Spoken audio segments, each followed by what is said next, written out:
Welcome everyone back to Anonymous Addiction, Deprogramming podcast. Today's Mother's Day. Happy Mother's Day. Happy Mother's Day to all the mothers out there. I guess every human being that's here has a mother. So we're going to touch base on that a little bit too, because this is a deprogramming podcast. So we want to kind of unlearn some things and relearn some things new that we've been programmed to do, which is like government sanctioned holidays on the calendar. We were told, it seems like human beings love to be told what to do, how to do things, when to do things. And that's just kind of what they call human nature, but it's human programming. Not to discount Mother's Day. All I'm saying is every day, whenever you want to do it, you should treat your mother, your brother, or your daughter, your son, or whatever. Have a special day for them whenever you want to do it. Okay. It's amazing how we take this one day and we all go out together on this one day. It's just like what we're doing here. We're deprogramming repetition things to get us to do things, So today is deprogramming the big book. We're going to deprogram out of the big book, step 12.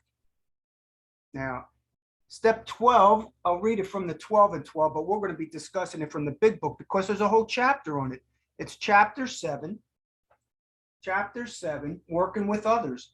And they put a whole chapter to it because 1 to 11 gets you to 12, and that's the main object, is to get you to 12 to recruit others for life. Now, this is actually the step is 3 parts, really.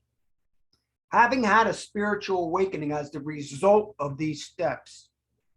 Now, we try to carry this message to alcoholics and to practice these principles in all our affairs. So it's like 3 parts. They're telling us we're going to get a spiritual experience through these steps. They're telling us that to carry the message is the primary purpose, and to practice these principles in all our affairs. So they did a whole chapter on it. That's page 89 in the big book. Now we're deprogramming this chapter. Okay. It says here that it's the 12th suggestion. This is our 12th suggestion. Now they say suggestions. They always say these are suggestions, but this is the 12th step. Carry this message to other alcoholics. Remember, they are very ill. The whole thing is to get us believing in the disease concept, which was created in 1800s, to get us and buy into the disease concept that we have this disease, uncurable disease, and the only the only way to do it is to help others. And that's like, that gives us an immunity to it. Because right here it says, practice and experience shows that nothing will so much ensure immunity. Now, immunity is a condition of being able to resist a particular disease. Isn't it kind of crazy that they use immunity? And from drinking as intense work with other alcoholics. So if you intensely work with other Alcoholics Anonymous, alcoholics, who else calls them alcoholics except Alcoholics Anonymous, intensely work with other alcoholics, you're going to be immune from drinking, from this disease. You're going to be immune from this disease. That's the first sentence in the big book, page 89. Let's see. So remember, they are very ill. So they're talking about we're very ill, right? Recovery mentioned 2 times. Just in, they say we're recovered, recovering, recovery, over and over again. What are we? Are we recovered? Are we recovering? Or we recovered? It's very contradicting. Look, I'm not recovering from anything. I'm not recovered from anything. I'm not recovering or recovered. I just don't, me personally, I just don't use alcohol. If you moderate, then you're not recovering. You just drink when you feel like it, and you moderate what you drink. I mean, my wife doesn't even use moderation because she drinks whenever she feels like it. If she does, once a week, once a year, maybe have one. I've never seen her have more than two, or really, I've probably never seen her have more than one, to tell you the truth. That's, if you want to call, that's not moderation. Moderation is a form of control in itself. Okay, so recover's mentioned twice. Life will take on a new meaning to watch people recover. They say you have a disease, it's uncurable, but you recover. You can easily find some, here we go. Perhaps you are not acquainted with any drinkers who want to recover.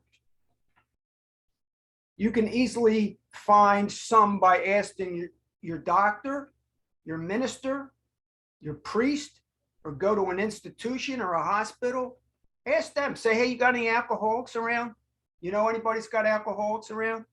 I'm looking for one so I could help them, because my AA mentor sponsor tells me that I'll probably end up dying or drinking again if I don't help others. So could you help me? Don't start out as an evangelist or reformer. No. Here's the thing. This book was written probably about 85 years ago. There was no, in the beginning, there was no meetings or no books or no name for the first 3 years. They went to the Oxford group. Bill and Lois started going to the Oxford group, I think, before he met Bob. Bill and Lois went to the Oxford group in, I think, 1934 when he came out of the hospital. Then he met Bob. But they didn't have a name. It wasn't named alcohol. They didn't have a name. They didn't have a book. They didn't have the 12 steps. Even like in 1938, they still didn't have a name. They still didn't have a book. This is 3 years later, after Bill and Bob met. How did they get, this is proof.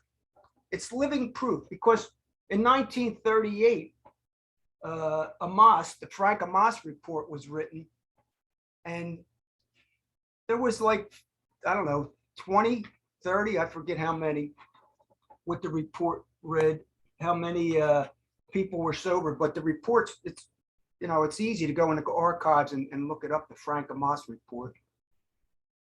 They didn't even have a book. These people were getting sober, staying whatever you want to call it, clean and sober. I'm sure they were dual diagnosed back then on their own, but they were giving credit to God because the Oxford group was a Christian fellowship.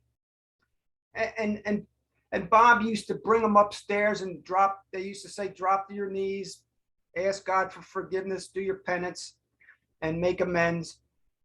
It was all religious, but then they started to go outside of the Oxford group. They still didn't have a name or a book or 12 steps, and they were still staying sober. Some can say, well, they stayed sober because other alcoholics, they were talking to other alcoholics. I, through the research, through all these years, I have discovered that they stayed sober. I think, and I believe that this is the only way we stay sober. They choose to. They chose to stay sober. So the steps are written. So the big book comes about, and they put the chapter 7 in the big book 3 years later, 3 to 4 years later, to write in the big book. Okay. They're saying,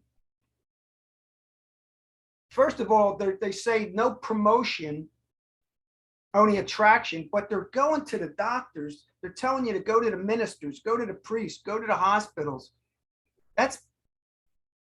That's seeking, that's promoting, that's seeking other alcoholics. You're promoting evangelist and reformer. It says don't start out as evangelist or reformer. Don't start out at that, but you will become one. And you are one as soon as you start doing it. If there is any indication that he wants to stop, there it goes right above it. It says they should be patient, realizing they are dealing with a sick person. They're always using sick, ill, diseased. The fact of the matter is drinking and drugging is a habitual habit. Not all drinking and drugging. I'm saying if you get a habitual habit, drinking and drugging, that's all it is. It's a habit, you know. In the olden days, they used to call it a habit. You had a pot habit, you had an alcohol habit, you had a drug habit. There they used the word recovered. You as a person who has recovered, recovering, recovered, recover. Our recovery. See there, they switched in 2 pages. They went from recover to recovered to our own recovering, their own recovering. Let's see here.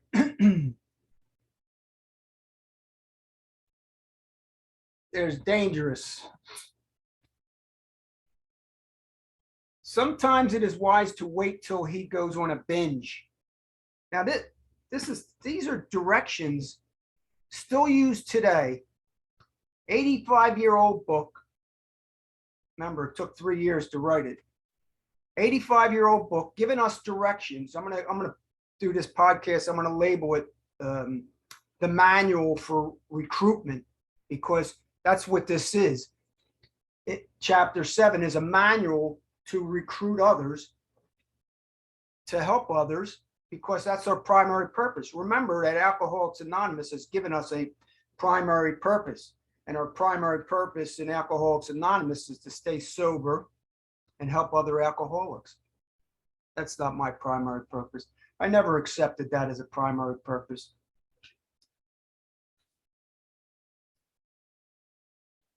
Don't deal with him when he is very drunk unless he is ugly and the family needs your help. You're going in there and starting doing family therapy right from the get-go. This is back then. I don't think too many people do this today. It is dangerous. Okay, you're going into a stranger's house. You're meeting with their wives. Here's a guy drunk. He's going out and you're over there meeting with his family. He don't even know you. Wait for the end of the spree, or at least for a elusive interval. Then let his family or friends ask him if he wants to quit for good. How many times have they family asked you, do you want to quit for good? Are you ready? Why are you doing this? You know, why are you doing this to me? For good, if he would go to any extremes to do this. This whole page is about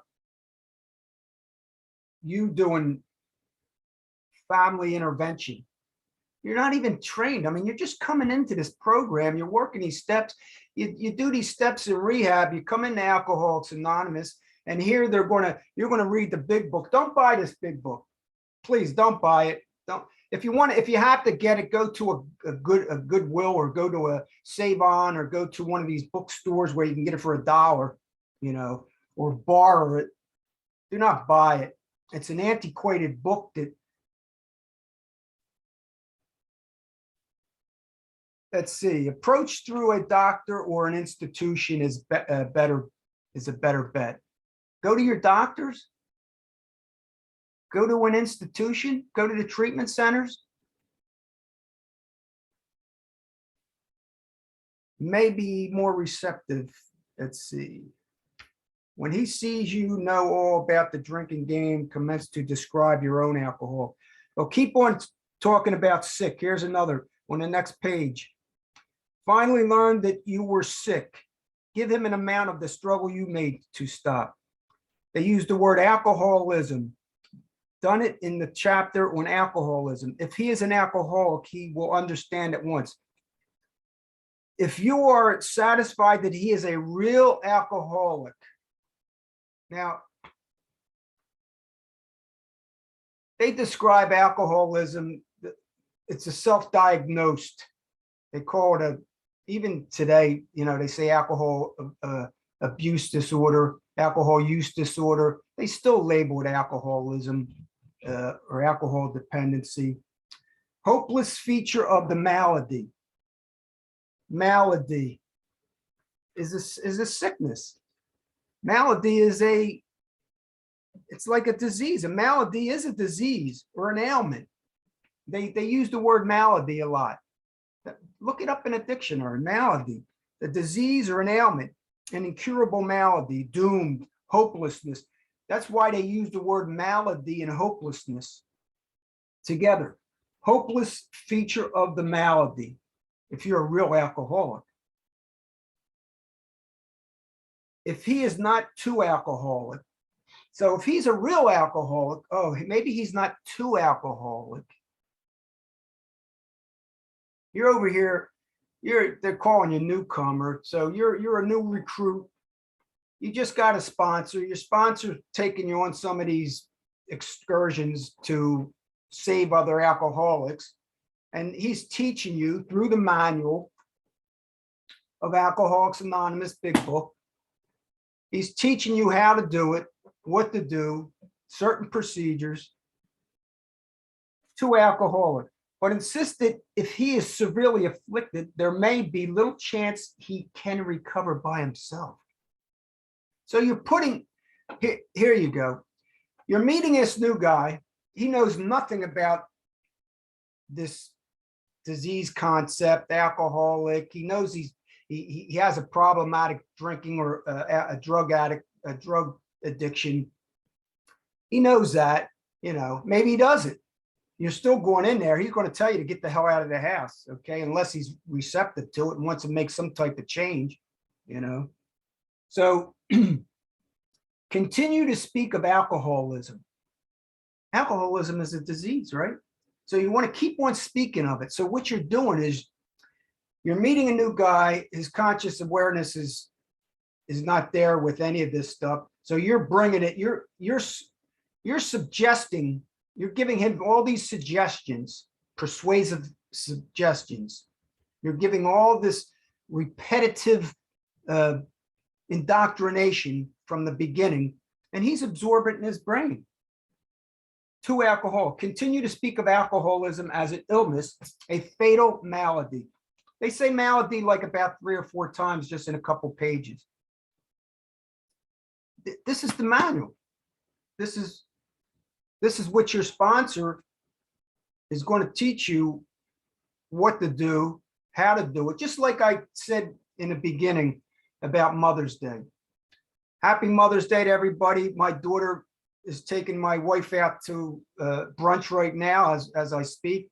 My other daughter took her the other day to shopping and to lunch. We have 2 great, beautiful daughters. I don't know why I said that, but I had to say it. I felt like I had to say it. This is just in 1 page. Illness or doomed.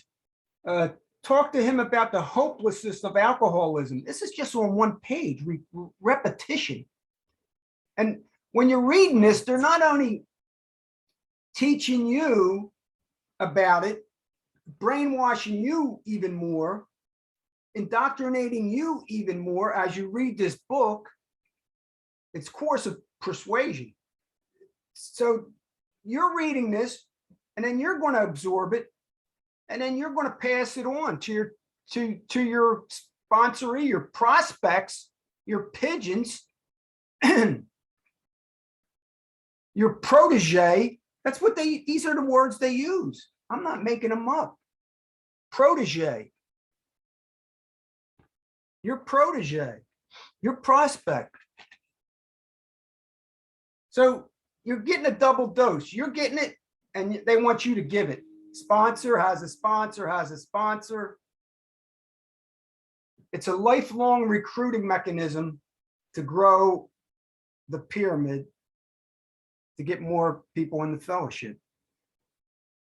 And I hate to say it, but we could break down and deprogram all the programs, okay? They're all doing it. for money, which is no big, I don't have anything against money. You need money to live. I don't have a problem. Long as I'm honest about it, long as I'm aware and honest about what's going on in the world, because there is negative out in the world. I don't want to be negative thinking all the time. But as soon as I bring up some of these things, oh, Bobby, you're talking negative. No, I'm not. I'm talking reality to understand how the mind works, our thinking, our emotions and our feelings, and how whoever they is, well, check it out. Whoever the people are, just like television, television, brainwashes us and indoctrinates us through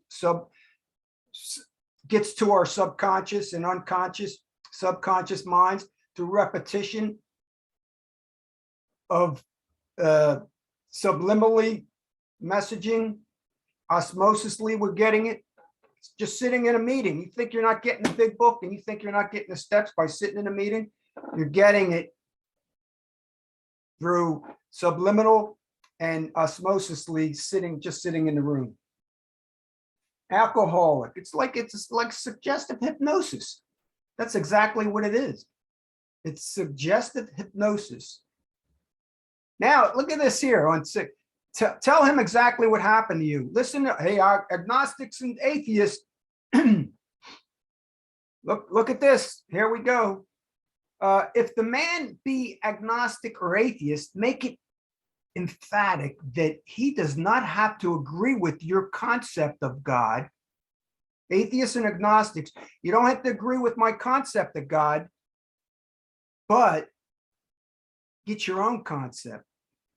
He does not have to agree with my concept. He can choose any concept he likes, provided it makes sense to him. So we're going to get you to God no matter what. So as long as this higher power thing, the main thing is that they never say she.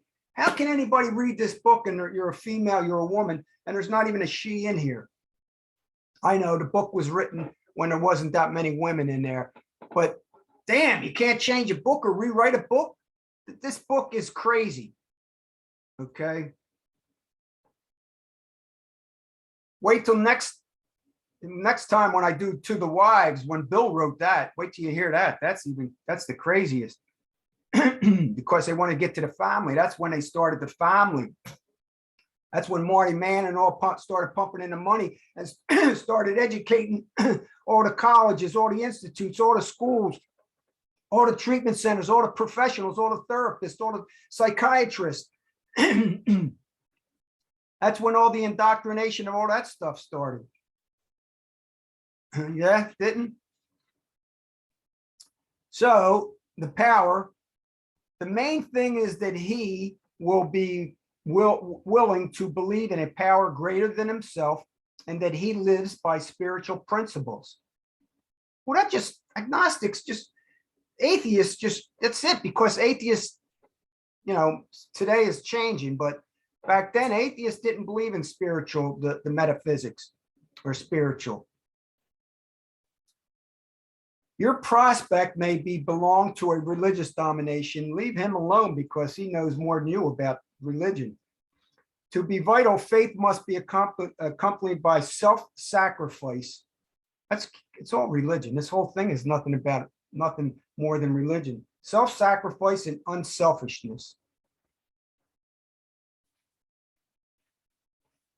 Candidates, they call them candidates, pigeons. Because you're a pigeon itself. If you're getting a pigeon, you're a pigeon because you have a sponsor. So you're the prospect of everybody's a prospect, a pigeon, a protege.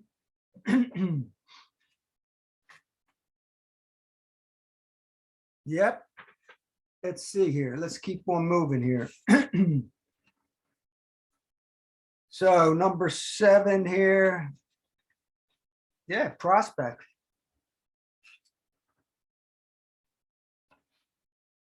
This one provides a vital part of your own recovery. Make it plain, he is under no obligation to you, that you hope only that he will try to help other alcoholics.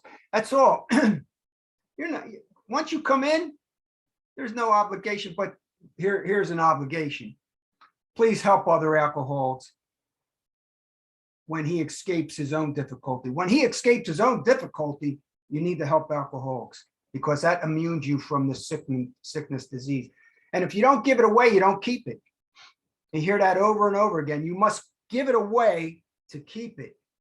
So it's a fear, guilt, shame trip over and over again. Fear, guilt, shame. Control. It's a control mechanism. Candidates. Yeah, okay, we got candidates here. Selfless. He places welfare of others. Suggest how important it is that he placed the welfare of other people ahead of his own. Self is nothing in this program. I'm using my hands a lot. I'm Italian, like you really don't know, right? The self is, take yourself out of this.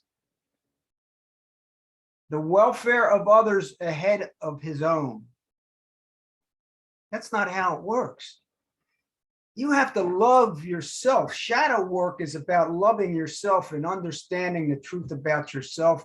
And then if you like to, if you want to, it's not a requisite. If you like to, pass it on. You know, I feel that I like doing this because I want to pass on my knowledge. Am I helping a few people? Maybe. You know what? I'm helping me, Bobby C. And come join us. Please subscribe. This is probably halfway through the broadcast. Please subscribe and come join us at Anonymous Addiction, My Truth About AA, as Bobby C sees it on Facebook. Come join us. It's a private group. You're going to like it.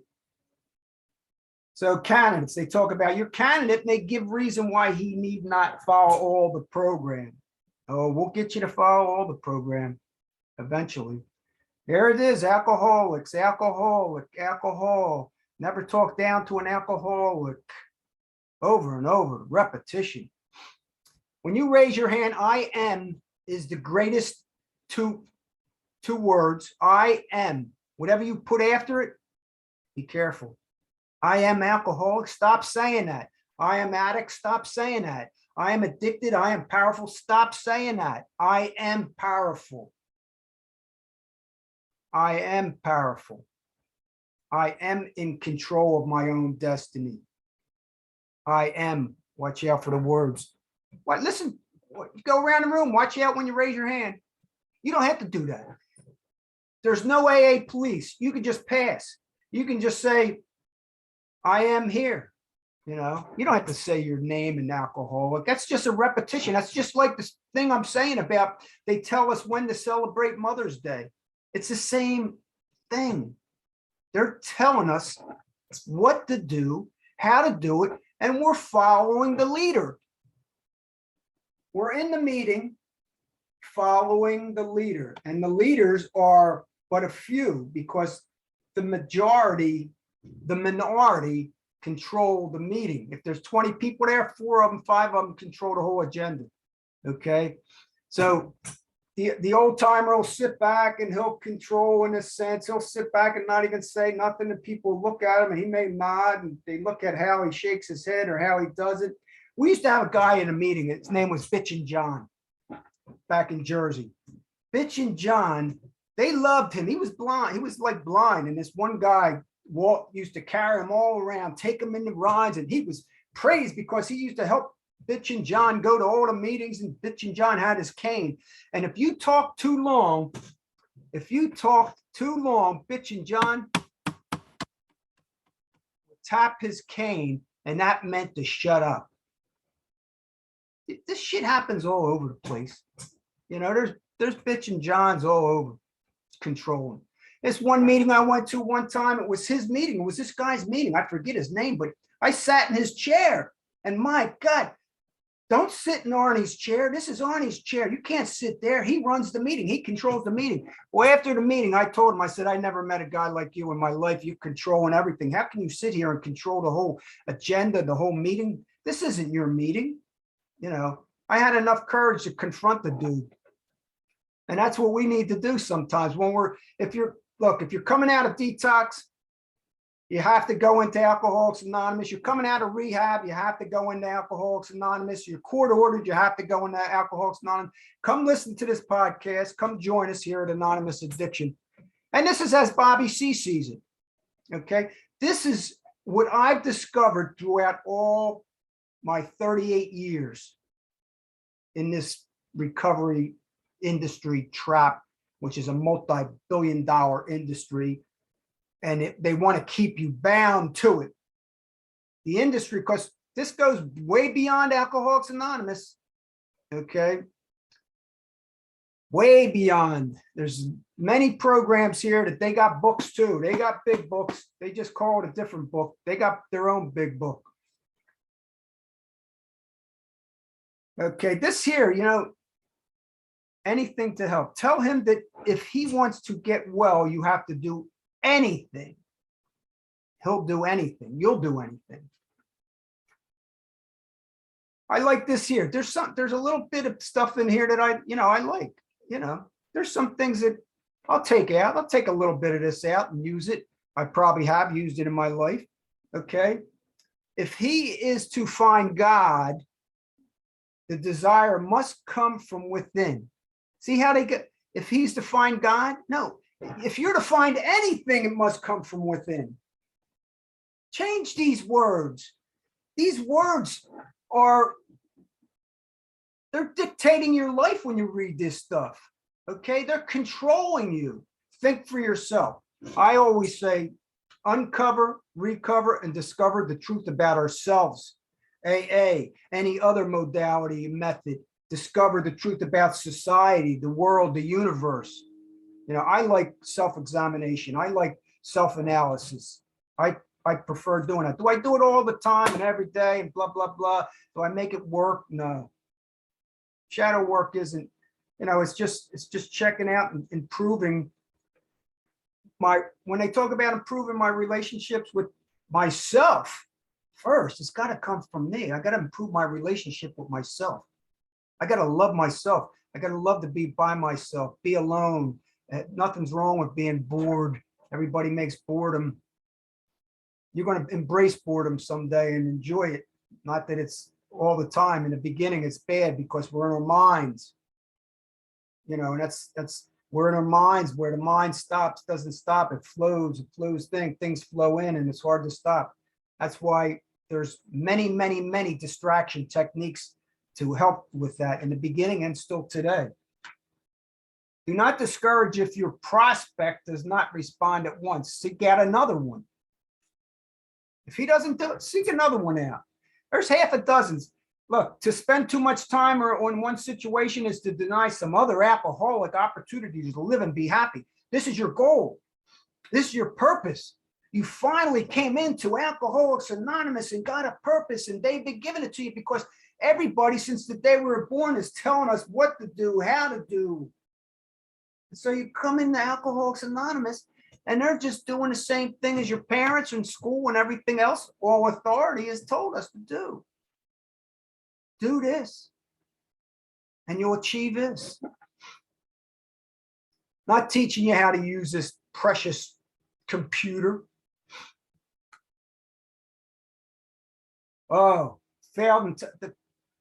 One of our fellowship failed entirely with his first dozen prospects, half a dozen prospects. Oh, but he didn't quit. Suppose now you're making your second visit. He continued to work. He might be deprived other alcoholics. He may be broken. Listen to this part. Remember, this is the manual. Still today, 80-something years later, it's the manual to recruit others. This is antiquated. You get in a lot of trouble trying to do some of this shit. I'll tell you, big trouble. He may be broke or homeless. You might try to help out by getting him a job. Maybe you can get him a job. Look, the whole thing is recruiting others. You'll feel so good about yourself when you bring a prospect into a meeting. You're going to be so prideful and your ego is going to go up. Look at me helping this prospect, this client, he's going to be my protege. Finally, I'm important. Okay. Yeah, he may be broke, but get him a job. Give him a little financial help, assistance. That's the good thing to do. But you don't even know nothing about yourself. I shouldn't say that. Me, I didn't know nothing about myself. I didn't know shit. And here I am going to get, you know what? I was very fortunate. I didn't buy all this shit in the beginning. I was very fortunate. And I'm sure there's a lot of people out there that are just like myself and didn't buy this stuff. So what are you still doing there? Transition out. Come listen to the podcast and seek, uncover, recover, and discover everything else in life. Okay, beyond this recovery trap stuff. Oh, a system. Perhaps you want to take the man into your home for a few days. What the hell? I always looked at, thank God there are people out there doing this, I guess. I said, thank God. Erase that. There are people doing this, and I'm not saying that they're not helping people. I'm not saying don't help people and stuff like that, but you're new. You're taking people into your home, strangers that are, look, I hate to tell you, when we were drunks, when I was a drunk or drug addicts, look, let's admit it. A lot of you can't trust the hell out of alcoholics or drug addicts. I'm using the word alcoholics. Habitual use. We steal. Okay, when we're new, alcoholics and addicts, they steal, they rob. Okay, you're going to bring them into your house. Now you're just getting sober. Okay, and they're teaching you how to help your family. Then it goes on and teaches you how to help your family, and you're going to become a family therapist in your own family. You just got a couple weeks sober or a couple months or whatever.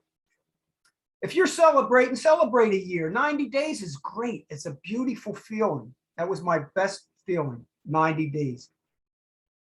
A year after that, there's no need to celebrate something that we should be doing and should have been doing anyhow. What are we celebrating? We stopped the habit. We don't do it anymore. So what the hell are we celebrating all the time? They just want us to celebrate so we can stay in these groups and stay in this recovery trap and make it bigger and grow and more money and more treatment and more this and more that. Perhaps you want to take the man into the house for a few days. Permit that and you only harm him. But be sure you use discretion, which is good. He will be welcomed by your family, and that he is not trying to impose upon you for money and connections or shelter. Your family will be cool about it. Your wife will be cool. Bring him over there. Let him sleep on the couch and stuff like that. Like I said, these are the things that the government intervention, people, there's so many religious organizations are doing that to help others, which is good. And the government really, they're not doing much at all. Okay. It's the private entities. It's the corporations. I will give credit to the churches and these organizations. They do help, but nonprofits doesn't mean no profits. Okay. So just because it says nonprofit, that doesn't mean you don't have CEOs making money and people making a lot of money. And I'm not against that. Okay. But they're telling a new guy coming in or an older guy or whatever, a gal or a guy, to bring these people into your home. Never avoid these responsibilities. Never. Okay. You may be ailing. Never avoid these responsibilities, but be sure you are doing the right thing. Helping others is the foundation stone of your recovery. It's recovery. You're not recovered. You're in recovery. You're recovering. Here we go. Listen to this one. I don't know how much time we're in, but listen to this one here. It may mean this is your responsibility now. Do not avoid these responsibilities because this is the task. Remember, this is your primary purpose now. Okay, let's all join in. Now listen, loss of many nights sleep, you may get that. Great interference with your pleasure, interrupts your business, may means sharing your money in your home, consulting fanatic wives or relationships, in numerous trips to police, courts, hospitals, jails, institutions, insane asylums. Your telephone may ring at any time, day or night. Your wife may sometimes say she is neglected, but who cares? Who cares if your kids, who cares if you're neglecting your children and your wife? You're never at home because you're constantly at meetings. You're doing 90 and 90. You're doing steps. You're working with your sponsor. You're helping other people. And your wife and kids are sitting there. You don't think this shit happens? A drunk may smash the furniture in your home or burn a mattress. You may have a fight with him if he is violent. Sometimes you will have to call a doctor or administrator for sedatives under his direction. Another time you may have to send for police or ambulance. Occasionally you will have to meet such conditions. Woo! It's a program of promotion, attraction, rather promotion. If this is very attractive for you, danger, danger, warning. Don't forget to subscribe, ladies and gentlemen, please. The family should be offered your way of life. Now if the alcoholic, the drinker, still be friends with the family, still be friends with the wife. Yeah, watch out. He may take your wife, okay? The sponsor that's trying to help you may fall in love with your wife. So I've seen that happen, so be careful of that shit too. They come over your house, they get friendly with your kids and your wife, and you're out drinking. She calls you because she's vulnerable. That don't happen. The family should be offered your way of life. It is not good for him. This is where the family afterward, this is how the family gets indoctrinated, because you got the Al-Anon program, Alateen program. You got all the other programs to help. The man who cries for money and shelter before conquering alcohol, dependence on God. Job or no job, wife or no job, you need to have the dependence on God. Burn the idea into the consciousness of every man.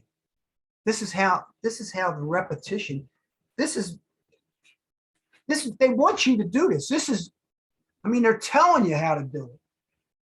Burn the idea into the consciousness of every man that he can get well regardless of anybody. The only condition, you know the condition, is that he trust in God and clean house.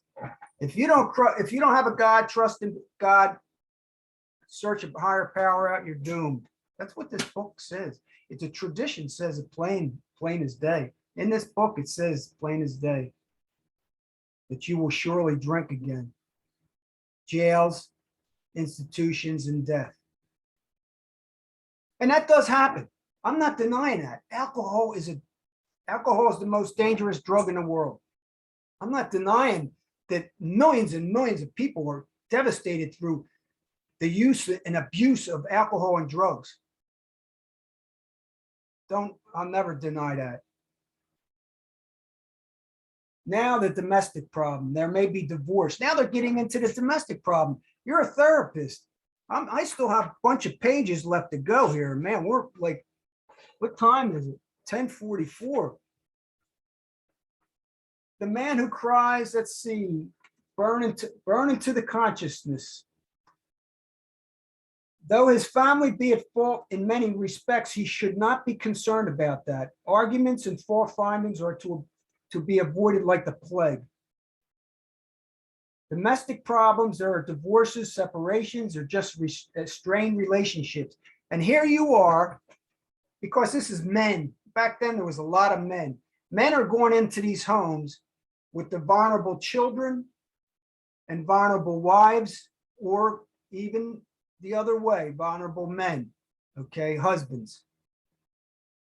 And they're going in there, and we don't know who in the hell's going in there. Are they court ordered? Are they nuts? Or are they pedophiles? Or they, do they have sexual deviance? Which a lot of men do. Hey, look, let's be honest here. Me Too movement, they know about that. Little by little, the family may see their own defects. So they're saying if you're divorced, separated, you have a strained relationship, still help them. When your prospect has made such damage to the family, get connected with the family. Little by little, the family may see their own defects and admit them. Then they can be discussed in an atmosphere of helpfulness and friendliness. In other words, you're going to do an intervention. Here you are, no education, no training whatsoever, and you're going to be doing an intervention and helping the family. This, of course, this is your primary purpose. It's like the Moonies, like Scientology. It's a cult. I'm going to say it. I've said it in many podcasts. It's a religious cult. But we must try to repair the damage immediately, lest we pay the penalty by a spree or drink again. That's the guilt. Let no alcoholic say he cannot recover unless he has his wife back or family back. This whole page, I marked it. It's all family therapy. It's untrained, unskilled. Get a protege, get a prospect, get a green sponsor. It's family therapy. Then they're going to tell you about. The must. Some people say about not going any place. You can go anywhere, and that is the truth. But if it affects your, like, distraction is how, like in the beginning, I didn't like going into bars. I didn't go into bars. I didn't go into clubs. I worked in the catering. I used to hand out and pour champagne all the time. Didn't bother me because I had a desire that I wanted to do something. I wanted to make a change. So it was on me. I desired and I wanted it. My will, I put my will, my desire, my will into action by changing my thinking and changing my thought patterns.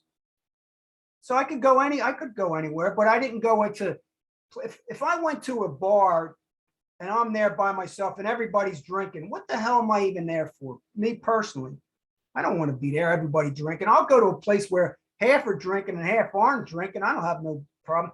Hey, let's admit, when I drunk, I got drunk. Drunks, man, you ever been around a drunk or a drug addict? I have. I've been there when I was a young kid when my buddies was tying his veins and shooting heroin into us, and we'd go over Camden and cop heroin for him, and the police run, and he had to throw the bags out the window and shit when I was a young kid. I've been around drunks and alcoholics and drug addicts. Call them drug addicts, call them drunks. I call them drunk because when you're drunk, you're drunk. If you don't think that alcohol can have an effect on you and change your mood, change your thinking, drink a pint of Jack straight down and see if you don't get fucked up. Okay. I'm not saying, hey, I'm not a prohibitionist. I'm not against alcohol or drugs. I'm for the power of choice, but I want both sides to be heard. I like to hear both sides. When somebody's down mouthing or putting down certain types of people, even in Alcoholics Anonymous, when if you're down, all people, the members in Alcoholics Anonymous aren't all bad. I know it. I belong to many really super beautiful groups that the people in there were good people. Okay. It was cult. It was a cult and I was in it. Okay. But for me to say everybody that's in Alcoholics Anonymous is messed up and no. The majority of the people are similar to most of us. And all these defects are just character defects of human behavior. But if you were shaky, you have been better work with another alcoholic. Here, listen to this here. Your job now is to be at the place where you may be of maximum helpfulness to others. So never hesitate to go anywhere if you can be helpful. Danger, danger, listen to this. You should not hesitate to visit the most sordid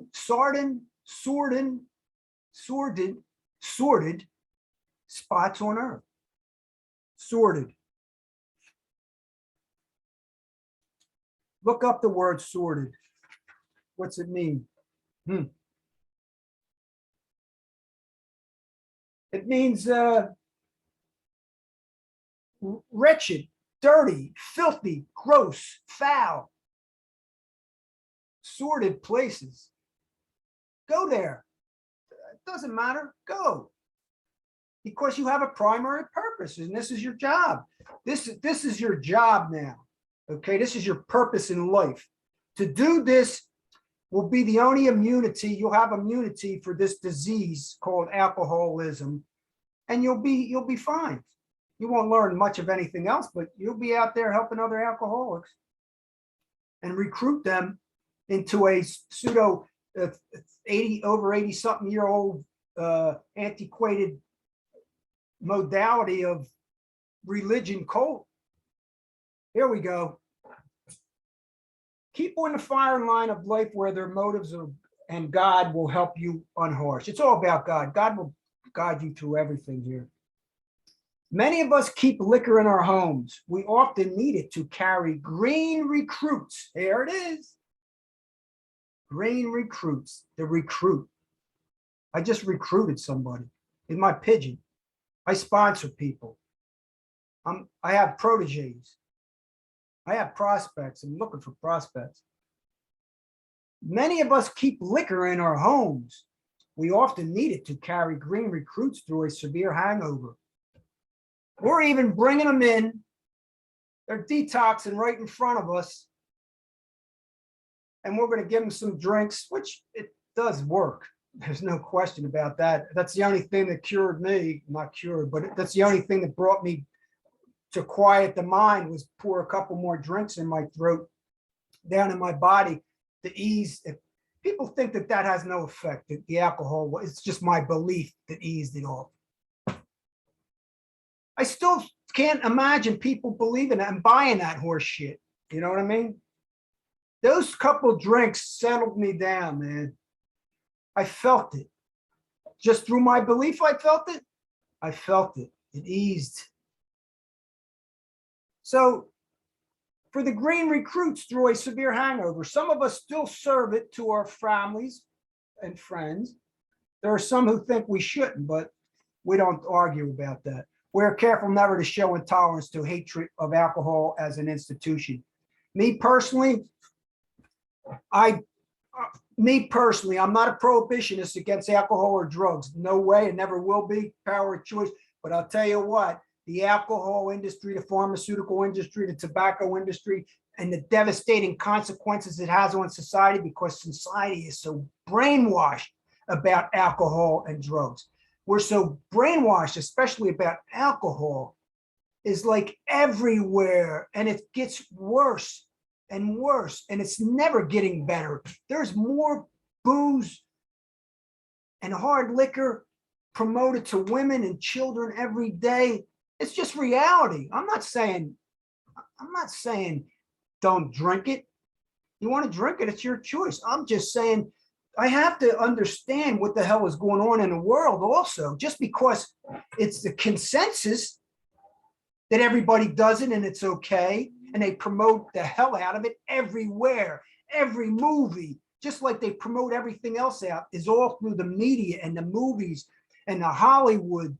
And it's all an indoctrination system over and over again. So let me close here.